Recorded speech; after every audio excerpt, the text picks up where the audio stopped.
All right, well, there may be a few more coming in, but we'll go ahead and get started. So welcome everybody.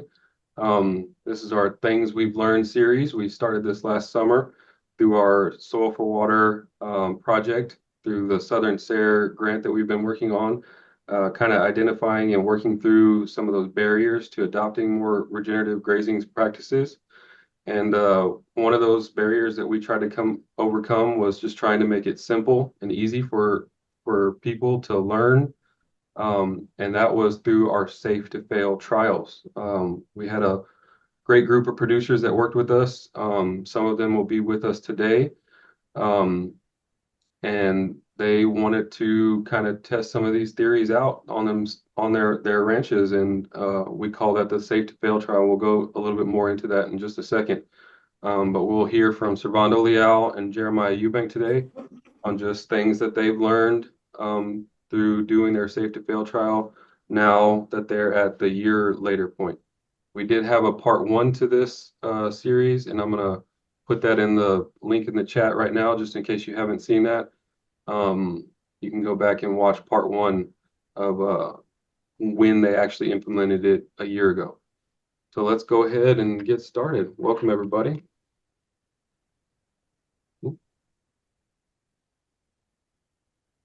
I can get my slideshow. So I'm Darren Gauss. I'm based in Victoria, Texas. I, along with Peggy Sechrist, we co-team leaded the Texas Working Group through our Soil for Water project through that Southern SARE grant. And then we also are joined with Luce as well today. She will be doing some of the technical background stuff, helping me share some stuff and taking notes for us. So thank you, Peggy and Luce. And unfortunately, we're not going to get to see Lori today. She got plagued by the flight delay. So she was supposed to get into Tennessee early this morning, and her flight got way delayed, and so she may not be with us this morning. She's going to try to join from the plane, but we'll see if that happens. But we do have Jeremiah Eubanks in Canyon Lake, Texas, and then Servando Leal in Bruni, Texas. And they will be talking about what they learned and saw and um, everything that they did with their Safe to Fail trial. Peggy, I'll let you go ahead and talk Okay. about, what a Safe to Fail trial is. Yeah, kind of a fun idea. And good morning and welcome to everyone. So the Safe to Fail trial idea was actually initiated by a fellow certified professional educator with the Holistic Management International, a man by the name of Graham Hand, who lives in Australia. You know, Australia has a lot of similarities to Texas, actually. And he was encountering, a resistance to trying out a higher stock density grazing, just like we have experienced here. And he came up with the idea that if he could get his clients to do a small enough trial, in other words, something that felt safe to do, that wasn't going to damage all the forage across the ranch or the main part of the pastures, something quite small, it would be an excellent way to test the theory of high stock density grazing, then coupled with a very long extended recovery period. And so he came up, he developed it and came up with even the specific size, so many square yards per animal, doing it with both cattle and sheep. And so he's been doing it for a few years. He's had amazing results from it. And we thought that it was definitely warranted doing some trials here. And we'll hear from Servando and Jeremiah today what their experience was like and how, and if it was worth it and would they do it again and so on and so forth. So that's the general idea. You can read what the definition is, but that gives you kind of a general idea about how it came about and why. And it with the idea that it was something very safe to do, a very low risk type of experiment on your own land with your own livestock under your own management, something different than reading it out of a publication. And so this is the purpose for it. And we're excited to hear what our participants are going to tell us today. Yeah, and along with the safe to fail trial, we wanted some learning to happen, and we wanted to make that as easy as possible for the producer. We wanted to meet the producer where they were at and not add a whole bunch of, you know, rigorous science to it, but some of their own observations as a producer might do normally. And so we wanted to make that very easy. And the monitoring program protocol just included taking pictures monthly. And while you were there, having a thermometer up at the site so you could take a temperature and recording rainfall events as they happened. And then just making your observations of, there a new species that you've seen? Is there something going on that you haven't seen elsewhere on the ranch? Just any observations that you might see in that high density grazing area for a year. And we made this little log. We tested bare ground percentage, litter percentage, and herbaceous cover percentage the day of the trial, before and after the trial. And then we did those testings again at the end of the trial, along with some water infiltration tests. But mostly what the producer had to do were simply take a picture, pick a point from your paddock and just take a across the paddock picture and then a straight down view of the picture. And we've learned a lot from those pictures, and it allows the producer to remember visually that 12-month period. So we'll start with Jeremiah. I guess, Jeremiah, if you want to kind of start us off with just reminding us what did you want out of this safe to fail trial? So we set up two of these small paddocks.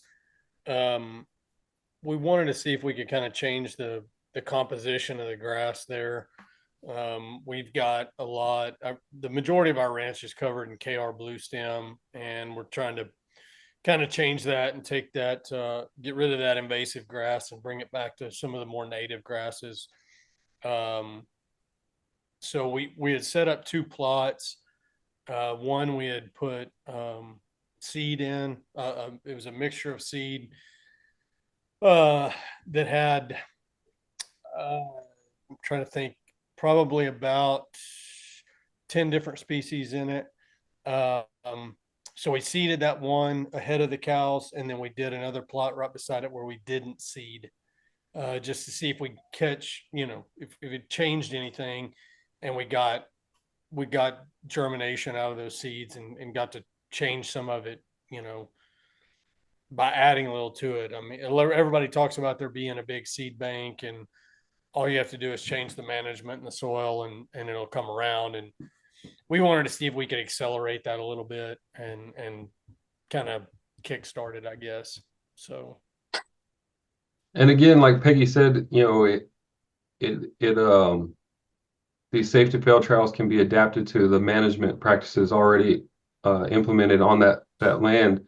And so you have been kind of, as you can see in these pictures, there's some mechanical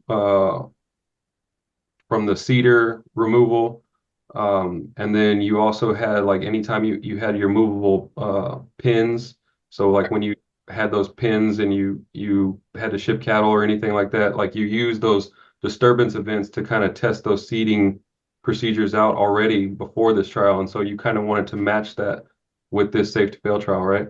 Yeah, correct. And we've seen mixed results on different seeding applications. Some of the places where we've set the pins up, uh, we've put, a bunch of seed down ahead of that and had very little germination out of it.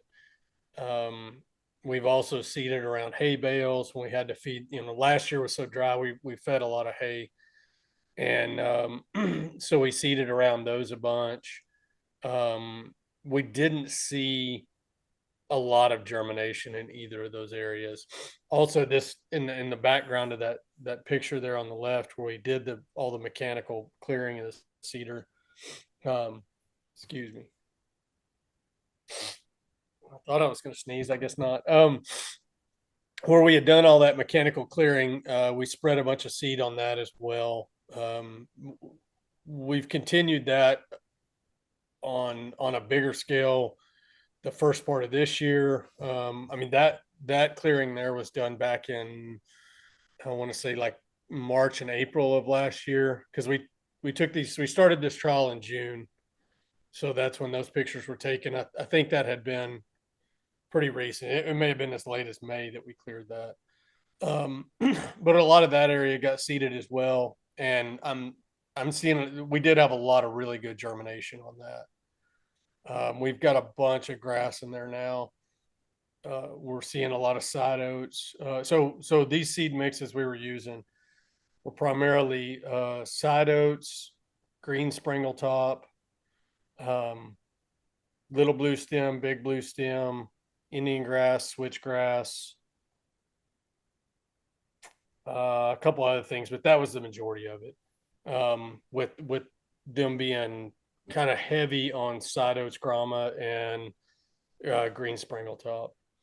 And this year I've seen just a ton of side oats, grama everywhere that we've done, like where we've done the clearing and everything. A lot of springle top in there, and then right there specifically in that area where we had cleared those cedars, I've seen the first bit of big blue stem come up in there too, which is encouraging because we have very, very little of it on the ranch. So our trial spot didn't do quite as good as we hoped. But and it was very slow. Everything has been slow to germinate and come out. It's taken till this spring for stuff to really start showing up. So, but we're finally starting to see some side oats and mostly side oats come up in the test plot. But that's without seeding, right? Well, that's in the one we did where we did. In the one where you did seed. Yeah, okay. yeah. So do you think that the slow response was just basically lack of moisture? Yeah, that's what I really attribute it to, and maybe not. Like we've had better response in those areas where we cleared all that cedar and everything. I think that has to do with the fact that there was just way more ground disturbance there, and it was like it was everything under there was kind of dry. And once we pulled that cedar out with the excavator, it was very fluffy, and so it could get just with a good, because all the seeding we're talking about doing is just broadcast seeding, right? So we're just going out there and throwing it on top, whether it be with the tractor and a little fertilizer spreader on the back of it, or like in our test, our safe to fail trial here, that was all just done by hand. Okay. So it's all getting just broadcast on top. And I think in those areas where we had cleared, the soil was basically like you had plowed it, right? Because it was all fluffy and clean and really good opportunity for soil to seed contact with just a rain. Whereas, in this test plot, we were kind of relying on the cattle to trample it in, and, may not have happened quite as well. Just the seed bed wasn't as prepared, I guess. And just to give some people some, what we're looking at here in the pictures, this upper left picture is both plots in one picture, looking across them before the cattle had entered. Actually, this was even before he put the fence up. You can see in this bottom one, you can see that the electric fence is up. He took them down this alleyway from where those cedars are. And this one in the middle here is across the plot after the trial. So you can see that the manure, high density of manure, a lot of trampling going on, and they did utilize a lot of what's in there. The upper right one is just a sample of how we measured the ground, bare ground percentage, and how we measured the herbaceous cover. You see that this is a 1 square yard, just using a simple one of those 6-foot carpenter rulers. And then we just had this little 2-inch PVC or a tennis ball would work too, representing 1% of that area. And so we could quickly look at that and see how much percentage was bare ground and how much was herbaceous cover. Simple tools that you might already own that'll allow you to visualize that. And the bottom right is the cattle during the trial. You can see the very tightly packed one animal to every 3 square yards. And so I'll move on to the next picture here. You were talking about the rain. You know, this is the day of the trial on the left before the animals came in, same picture that we just looked at. And this was 1 year after the trial. And during that year, you got about 25.55 inches of rain. And according to your notes, most of that happened in 3 of the 12 months, right? Yeah, and a lot of that came in January, I think. I don't have those numbers right in front of me. But yeah, I think a lot of it was in January, like 6 inches of it, or five and a half, if I'm remembering right, something like that. But yeah, it really didn't come at opportune times. We did get a rain, I think the day after we did it, which seemed like, oh, great, this is going to be awesome, you know. And it was, I mean, it was only like a quarter, but it seemed promising. But I don't think it rained for like 60 or 90 days after that. So we just didn't get growing season rains on it until this spring, and specifically, right there, kind of June, June, July. I'm trying to pull this that list up just so I had it in front of me of my rainfall. But So from looking at your picture, it looks like you had a lot of silver blue stem come up. there's there's a lot of silver in there, and there's still a lot of KR in there too as well. So this picture here on the right is the that would be the plot that we didn't seed. Right. Okay. So the one that we did would be to the right as we're looking at that. Yeah, we got the seeded paddock here. So Okay. Yeah. Got. And it's probably done. It looks better than that now. Well, we got a lot of rains in July, so I think we had a total of this July. We had a total of over 6 inches, 6.5 inches. So we had a lot more come in after this picture was taken, which would have been mid-June, late June. And there's, like I said, there's a lot more side oats that have come up in there now.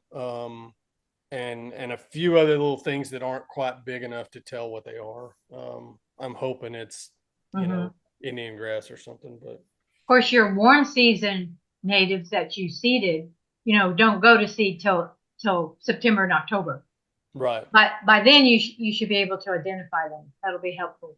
Yeah. Right now they're just too small to really figure out what they are. And the side oats, we've had a lot of side oats all go to seed and everything around here. So it's, for whatever reason, it's been a really good, I guess just because of the wet July, it's been a really good year for them. Yeah. Not just the ones we seeded, but all the ones that were here natively already. Yeah. I live about, I don't know what, 80, 90 miles from you. And we've had a lot of, this was a good year for side oats. It's interesting, right? Yeah. When you start watching your forages, some years are better for certain species than others. Yeah. And we've seen a lot of side oats this year too. Yeah, that's good. It's important for the state grass of Texas. Yes. So I remember the day of the trial, we got done with these 2 trials, and if it wasn't for the heat, you said you wanted to do it all day. You were super excited while we were doing it. Yeah. Has that excitement level remained? What all did you learn from it? Are you going to do it again? So yeah, we haven't done a good job of continuing it just because of schedules and stuff like that.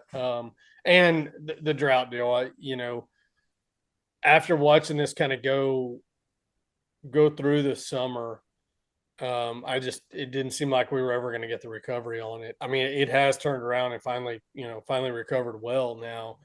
And in fact, that grass was bigger. Do you have that fence line shot in here? Yeah. I'll, when Jeremiah was talking about the results, and he sent me this picture as well, and he said that it was his more intelligent part, just like mine. I have a more intelligent half that finally reminded him. His wife Maggie said, "Hey, but Jeremiah, look at both of them." look at it, the inside and look at the outside and look Yeah. at the difference between the two. Yeah, so it's just a lot more volume. You timed that just right. She just walked in. Um, but yeah, it definitely did produce more inside there. I think we had grazed on this pasture one time, not the safe to fail part. Obviously, we stayed out of that, but the part on the left as you're looking at this, I think it had gotten grazed one time in the fall, maybe. But other than that, we really hadn't been in it. So they would have, without doing, if we hadn't done the safe to fail trial, I think they would have been pretty equal. So, so would it be a fair or approximate to say the side on the right, the paddock, the trial paddock, had a year recovery. The one on the left had about a 6 months recovery. Then you grazed it. Yeah, I think so. I'd have to go back and look to double check, but I think that's about right. Well, so what do you feel like you've learned about recovery time specific to your location? What would be your ideal if you could apply it? I think this, the year would be ideal. Okay. I'd like to figure out how to get there. I mean, we've had that thought in mind for a while. This kind of reinforces it. We've struggled to get there because we basically, and we run two herds. So we've got a herd and a flock, I guess you could say. So we've got cattle and then we've got sheep as well. And we usually do, sometimes we do a leader follower. Sometimes it winds up just with how we're needing to manage them or whatever, or work them. Right. They wind up on opposite ends of the ranch. So Sure. a lot of times we wind up with like 6 months between grazes. It's a year between the species coming back. Maybe, cattle won't be on there for a year, but sheep will be in there in the meantime. So as far as going back to Darren's question about doing more of this, I am kind of dedicating this whole pasture. So I think the entirety of that pasture is about 17, 18 acres. This year I went through the other end of it, and this was just a couple weeks ago.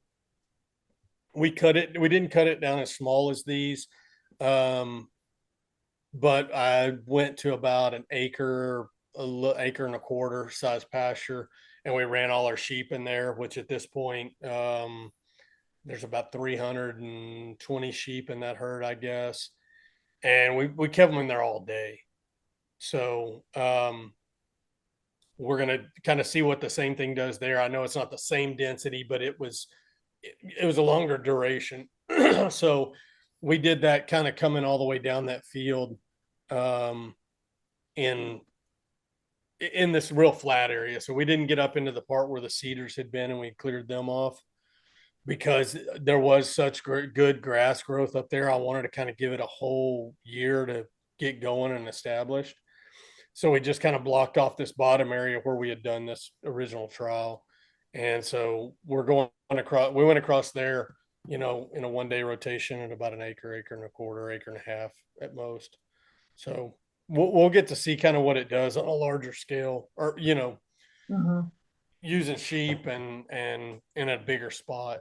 So Good. and then ideally, we didn't even say kind of the same thing here as last year. We didn't get it in really the right timing. If we could have timed that and got it in July when we had some rain, on it while we were doing it or right after, I think it would have been the best. But we're going to try and do more of the trials going forward and just more high density stuff in general. I think we need important for you to talk about the listeners, what they need to know about handling livestock to do a trial like this. I think the big thing, ours are used to moving anyways. So it just usually isn't this density. We'll move probably at minimum. Our longest stay in any one pasture is usually a week. And that'd be like in a 100-acre pasture. We've got pastures that range everywhere in size from 5 acres to to 120, with the average probably being close to 30 or 40. So they're used to moving every day or two, anyways, and they were trained on electric fence already. So it wasn't that big a leap to go to this.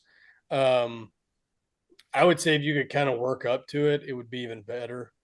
You know, one thing wish I wish we had worked up to it a little more. I think they would have grazed more of it off instead of trampling it, which, I mean, if you're having to worry about your production side, like if you were going to do it a lot and continually, that would help your production side. Um, as far as which one's better for the grass itself, I don't know. The trampling probably might be better. So, but yeah, just having, and we don't keep crazy cattle around here anyway. So they tend to go to the butcher for us, and we sell them that way. So, ours are pretty calm and easy to deal with. So, the sheep, they're a little bit harder. Mine don't respect the fences quite as well. They've got to be really hot, and we run 2 wires with sheep. So that's why I've kind of stuck with these bigger size paddocks, because I think they would get really antsy if we tried to choke it down really small. So I guess the question is, did you feel pretty safe? In other words, was this a trial that helped you learn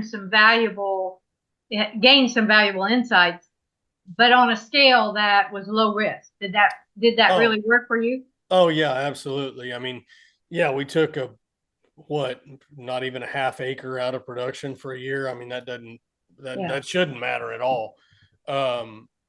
So it was great. And I mean, if it had been a complete wreck and the cows had knocked the fence down and ran through it or whatever, they were still in a pasture. So it couldn't have really gone wrong there. I guess we just talk about the fact we didn't even water those cattle when they were in there. Right. So that we didn't have to worry about that. I mean, we were only in each paddock for an hour, Darren, I think.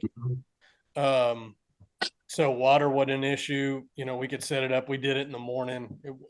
I don't know. You want to keep them off water for a couple hours in 108 like we're having today in the middle of the day. It probably wouldn't be a good idea, but it worked out fine. So, yeah. So would you recommend it to others?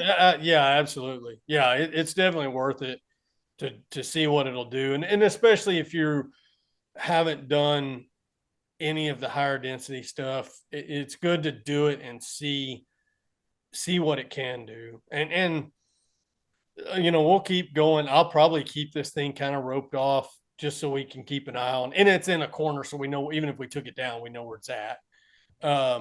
Just to see what it does going forward from here. And I didn't graze it as we came back through. I was curious as to what it would do leaving it for another 6 months, and we'll probably come back and graze it in the fall. Okay. Just real quick, Jeremiah, before we move to Servando, Lisa was asking which breed of cattle and sheep do you run?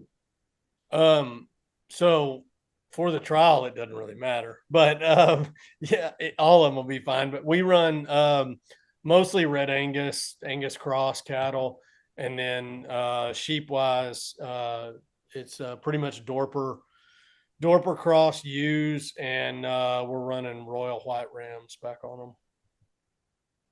All right, thanks, Jeremiah. You're welcome. So Darren, go ahead. Excuse me. I see Lori is on. Yeah, so she texted me. She says that she's on, but she's not off the plane yet. So she can't talk. Yeah, we'll probably go to Servando first, and then hopefully by then she'll be off the plane and good to go. That'd be great. And just let everybody know we will have a big question and answer section at the end. Feel free to put your questions in the chat as we go along.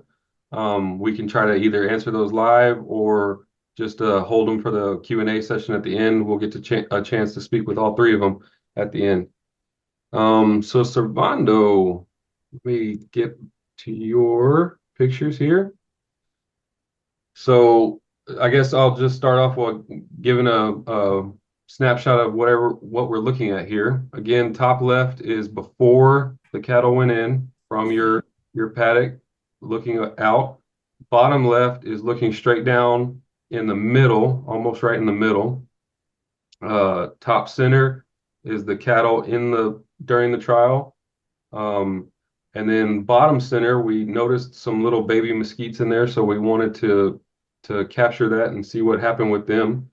And then top right is just a view across the paddock after the cattle came out that day. And then you can see the bottom right is just a look straight down. You can see again, that heavy manure, lots of trampling and utilization that day.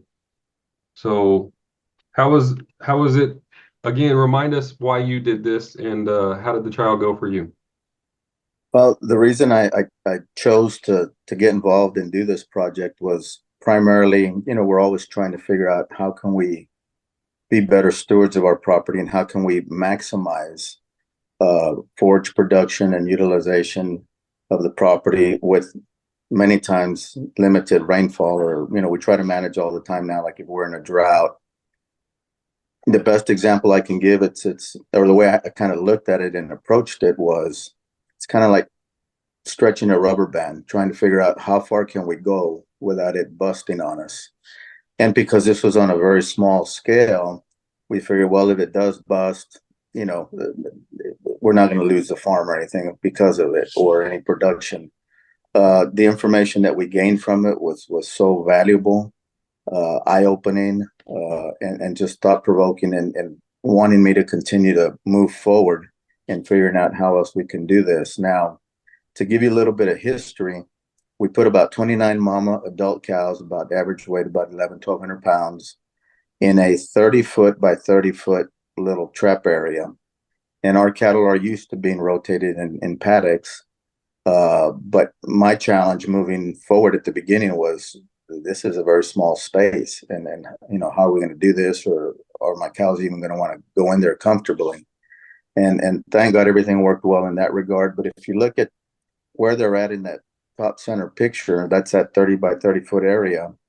But right behind it, where all of us are standing in the 30 by 30 foot paddock, behind that and around that is a little area that I use maybe several times a year. It's maybe about 4 acres or so.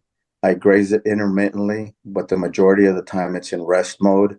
I may put cows in there because I just want to see my cows for a day or two, close to the house, or weaned heifers or what have you. So we did it in an area that was generally rested the majority of the year, but we wanted to do something within it just to see what we were going to learn from it. And it was very interesting because after we were in there for about 2 hours. Every hour, Darren and I were going and looking at how much damage have they done, what was the activity going on, and how were they leaving that little area after their presence. And after 2 hours, we decided, okay, we've pretty much, and really we beat it down pretty hard after 2 hours. But I wanted to go that far. Once again, like I say, it's stretching that rubber band and then figuring out what recovery time do for us. Now, after we did this trial, about 10 days later, we had about 3 inches of rain, which was a blessing. And then after that, we had over 100 and some odd days of consecutive 100-degree plus temperatures. And then we had some intermittent rains after that. So I can honestly say it was pretty much an average year, with the exception of the extensive heat days that we had. And we were willing to take whatever we got or didn't get in regards to rain, and just figure out, okay, how's this going to work out? And a lot of times I've learned probably the most in the worst case scenario, because it can't get much worse than where it's at. And if we still get some good results, that's a good thing. If we have an above or a better than average year, well, then we know we can expect that much more in regards to benefit, forage quantity, and what have you. We looked at the plot before we went in there. and Darren made an interesting observation or comment rather, which was a lot of times when we have that grass cover, you know, we're seeing the grass, and that's the first thing that appeals to us and catches our attention. But we kind of tend to overlook, well, how much bare areas are between those little plants of grass. And once we got the cows out of there after 2 hours, all we saw were stubbles and urine marks and fecal matter broken up and what have you. But we were able to see how much bare ground we truly had, and lack of plant presence in there. So that was very interesting to me, because if we see the bottom pictures right now that Darren's showing us, I mean, yeah, you see grass, but we're kind of overlooking the bare spots. And what we're trying to achieve here is how much more can we cover the ground, and then how much forage can we produce to also leave some litter behind. Now, obviously, we didn't leave much litter behind other than the litter that the cows expel themselves through their fecal matter and their urine. But we didn't have much dry matter or leaf matter to leave as litter. Now, when we went back a year later, we only grazed for about an hour, and I didn't want to beat it down again because that would be just starting all over again from ground zero. I wanted to graze it the second time around, like if we would anywhere else on the property, leaving some litter, finding out how much litter we had. We went back and actually did several things, which was we increased our litter, we decreased our bare ground coverage. We had some more. We initially started a year at the beginning with buffalo, some klein grass, KR blue stem, and a little bit of mesquite plants. Well, a year later, we came to find out that we had more buffalo grass. We really didn't see any klein grass at all. The only thing we saw different that we didn't have or start off with a year ago at the beginning was old man's beard. And, you know, I didn't think much of that, but both Pepe and Darren said, no, that's actually good. If it's managed properly, it's also good for cattle. So that was the only new vegetative species that we saw a year later. We also saw that we had increased from inside the paddock to outside of the paddock. We had increased our forage production by about 800 pounds of forage per acre. And the big takeaway for me was we increased our water infiltration capacity because we did some water infiltration tests both within and outside of the paddock. And for me, that was very rewarding to see that positive change in the water infiltration and the pounds per acreage, because I've been thinking and saying out loud to myself for many years now, in my management practices and how I approach things on the ranches, I'm trying to do more with less. And what I mean by that is I'm trying to grow as much forage as I can with as little as rain. Not that I want little rain, like we all want just as much as the next guy, but the reality of our area and where we live in and climate conditions nowadays, we have to be better at utilizing our property and producing more forage with as little rain as possible, because that is the unfortunate, harsh reality we live in. So seeing that water infiltration capacity increase and the pounds per acre increase was really just a big affirmation or confirmation for me that we're in the right direction. And the Safe to Fail trial just kind of put that nail in the coffin for me to make me understand and realize this is what I need to continue to look at. I need to be challenged, and I thank NCAT and Darren and Peggy and others for challenging me to allow myself that opportunity to see how far we can stretch that rubber band without it busting, and seeing some positive results at the end of the day. So this is most definitely thought-provoking to where I want to figure out how can I do this on a bigger scale. Of course, the challenge would be I can't afford to move a 30 by 30 foot panel every 2 hours. So we got to kind of think a little bit differently of how can we go about it? How can we still achieve what we want to achieve? And then the beauty of it is really just sitting back for a year and seeing what nature would teach us, and it did teach us quite a bit. And a lot of times I feel that that's what we need to do, is we need to kind of get out of our own mindset and allow ourselves an opportunity to explore different avenues, perhaps on avenues that we may be uncomfortable with. But at the end of the day, there's something well worth being learned at the end of it. And I think that's what kind of drives us forward. You had a little bit of a spoiler alert there, but to the answers to the question of would you do this again, you let everybody know we did it again, right, Servando? We did it again and did it a little bit more towards your management practices. You didn't feel comfortable leaving or utilizing that much in one grazing period anyway. So you wanted to see what would happen if we left a little bit more litter, and that's exactly what we did the second time, right? Absolutely. Because I just felt that we had to, we saw a benefit. The results showed more pounds per acre, better water infiltration, and a better ground cover and what have you. So I just felt like, okay, we gotta continue to build on this and not destroy what we just built and go back to ground zero again. Let's now capitalize on what we've learned, and let's continue to grow. One other thing that I learned while we were, one thing that that happened to me actually, that area was pinned up and I thought was going to be free from cattle, and I seldom have cattle in that part of the ranch, except when maybe we're working cattle or what have you. And it happened that one evening I pinned up 2 cows that I had to take the following day to get slaughtered. So I had them in a big lane next to that area, and they had plenty of grass there. So I thought, well, to my surprise, when I woke up early in the morning to get them in the pens and load them up on the trailer, they had busted into that little area and were in there for a few hours. So that just told me there was something in there. I don't know what it is. And if cows could talk, I wish they could, because they'd tell me what it was they were after.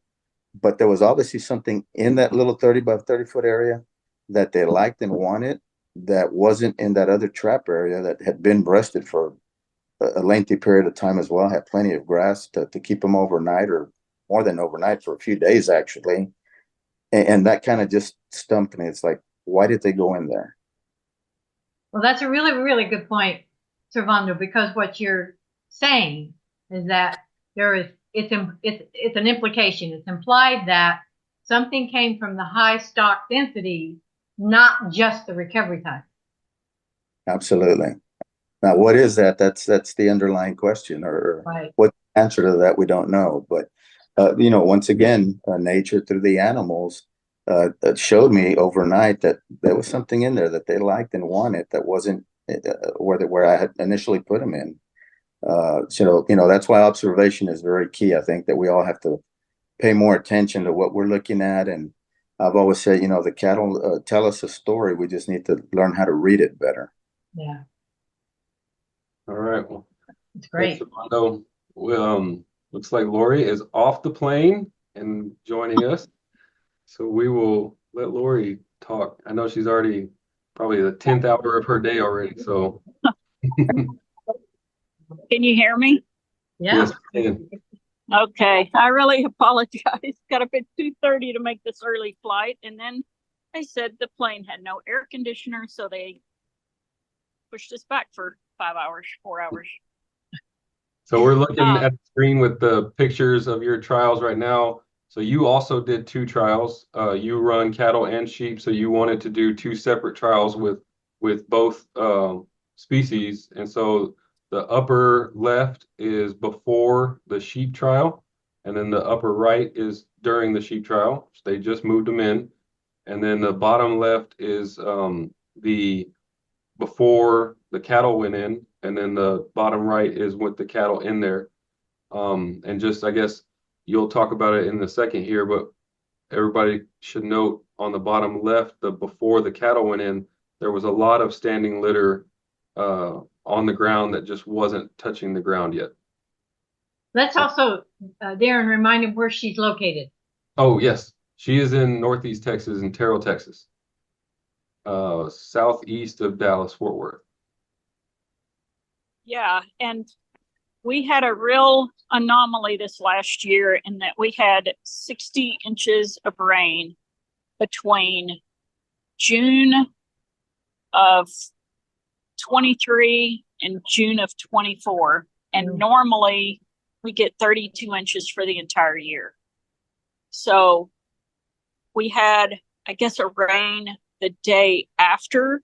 I think we had about an inch of rain the day after we did this trial. But like Darren said, we had a lot of standing litter that wasn't getting into the ground. And after we did that, we came back with those cattle, put that in the ground.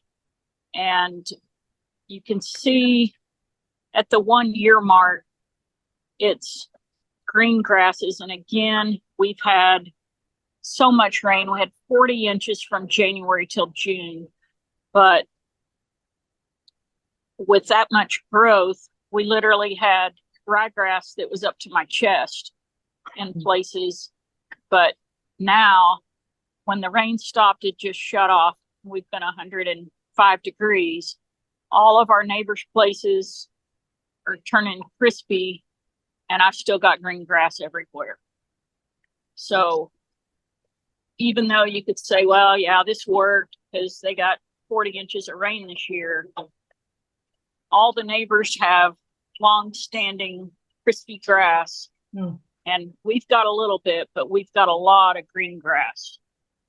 So theoretically, we'd say because of the plant mass and how that translates into root mass and holding more water.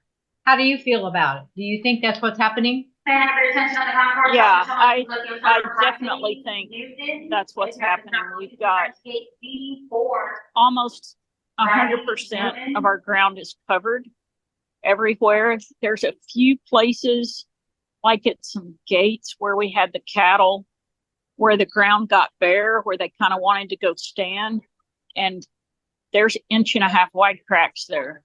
Oh. And basically it just proves that when your ground is covered and those roots are holding water, yeah, that you can grow grass. I mean, it's a huge difference. I need to take some pictures of that because it's very dramatic. Literally within about 50 foot from where those cattle gathered at that one gate. And now in this area where the cattle were, we got so much rain. And one thing I didn't realize is that's quite a bit lower right there. And that area stood in water for weeks at a time. And we did get a lot of sedge that came up. And probably when I do this again next time, I'll probably make a bigger area. And if there's an area where that sedge is, when that's at its maximum, like production, I think I'd probably come in there and try to really hammer that back down with another safe to fail trial, even though it wasn't a year. I'm part of it and just see what happens. See if I can get some more varieties of grasses coming up there. it sounds like a good plan. Any challenges that you had during doing this safe to fail trial that you would change next time or anything? No, the cattle and the sheep are really easy to move because we do it so often. And we did have, if you'll remember, we had, I think, 1 or 2 ewes that jumped out of the lane as we took them down to that area. But, it's no big deal. We had 50 sheep in there instead of 52 or something, so you just don't get in a hurry. And, if something happens and it all does fall apart and they get out, just, regroup and come at it another day. But we had a couple that got out, but other than that, it was pretty simple. Once your animals get used to moving behind the poly wire, they know that you're taking them to a better spot. Mm-hmm. So They're always going to kind of get to where they want to go, where you're trying to take them. They know you're going to take them to green grass. Do you think you had equal benefits between the sheep and the cattle? I think in that spot where we did the cattle with that much standing litter, I think I got it into the ground more thoroughly than I would have with the sheep. Okay. But I could have done it with the sheep maybe by leaving them 5 hours or 6 hours instead of 3 hours. Okay. So, you know, we could have got it done. We probably just would have left them a little longer. And, you know, especially with sheep, you can go hours without them having to drink. You know, you can have 50 head, and if there's quite a bit of moisture in the grass, that 50 head won't drink 20 gallons of water. You'll come back and they may not look like any of them had even touched it, even if you do offer it to them. Mm-hmm. So you've got a lot of grace on being able to do some things like that with the sheep, especially. Yeah. So one thing that all three of our producers have mentioned is that their livestock they'd been trained to move, to work with electric wire, you know, and to be in closer density. So that's something I think everybody needs to think about. And Peggy, we did last year, we let a neighbor, we had so much grass, we were desperate to get it down. We let a guy bring in 40 head of cattle that had never been behind a hot wire. And we moved them right in there with our cattle. And I don't think we had a single one jump out. Wow, good. They just stayed there with cattle, and it worked fine. So if you've got some broke cattle, yeah, even a few of them to put, it'll help. Okay, good point. And I'll also point out that all three producers said that it rained the day after I was there. I am available for hire if you would like me to rain at your place. You are the rain man. So thank y'all, Jeremiah, Servando, and Lori, and thank y'all for being with us and sharing this and being able to capture some of this on y'all's land and doing these with your animals. I do want to open it up for everybody just to either come off of mute and ask any questions that you have, or if you want to put it in the chat, we can ask it as well. Anybody have any questions for Jeremiah, Servando, or Lori?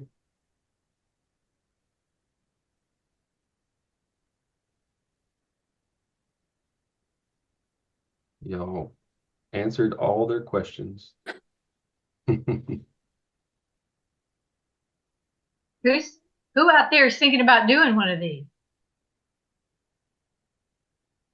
And Yes. and please feel free to reach out to any of us if you have any questions.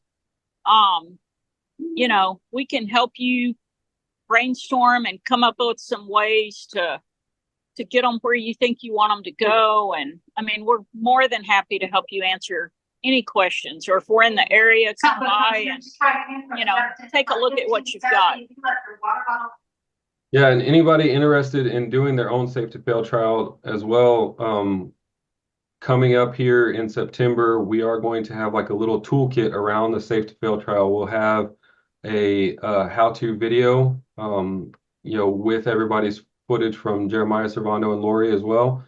And then we'll also have like a document that guides you through on how to set it up, what you're looking for, kind of placement of the paddock, what size, you know, size depending on the type of livestock that you're doing, as well as that monitoring sheet that you saw earlier, to help you track and monitor as you go along. So that toolkit will be available sometime in September. And we will let everybody know, especially this group that signed up, that registered for this. We'll do a shout out email saying that toolkit is ready.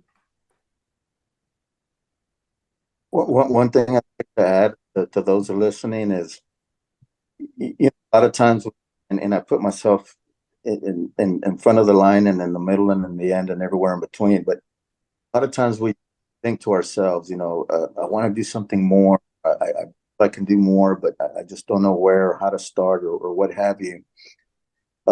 one is challenge yourself. You'd be amazed at what nature will teach you in that process. And you know, the worst thing we can do, in my opinion, is nothing.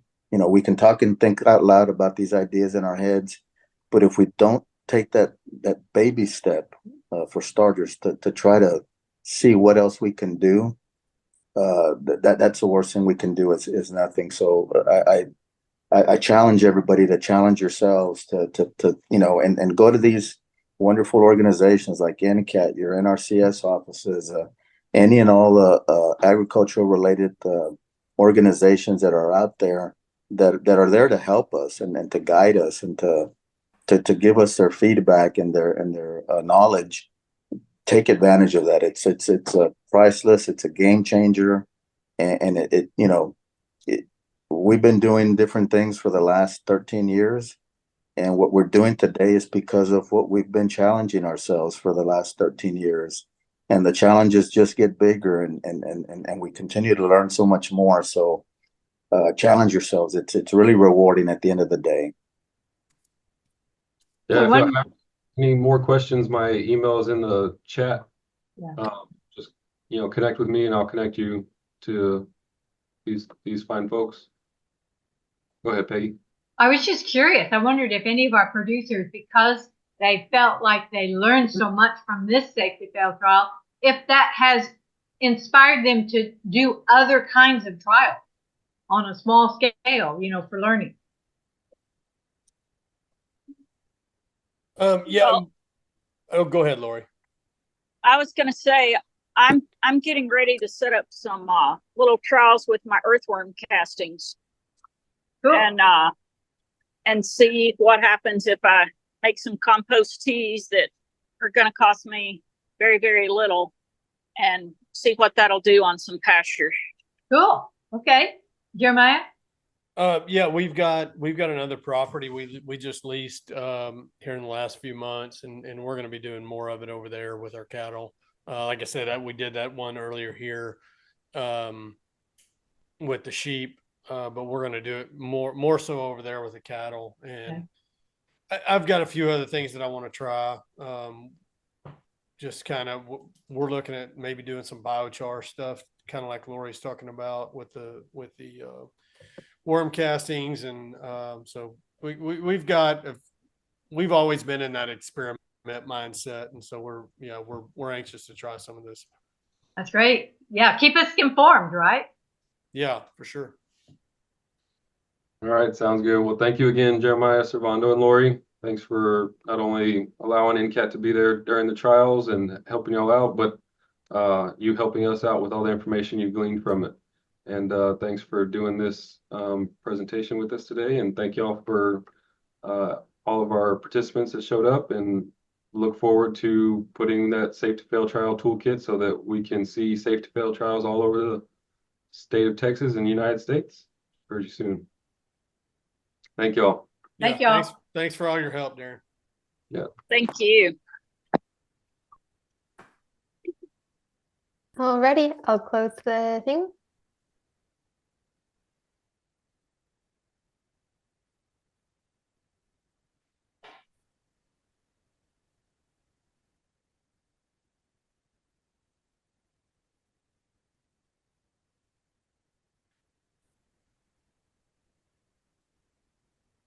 All right.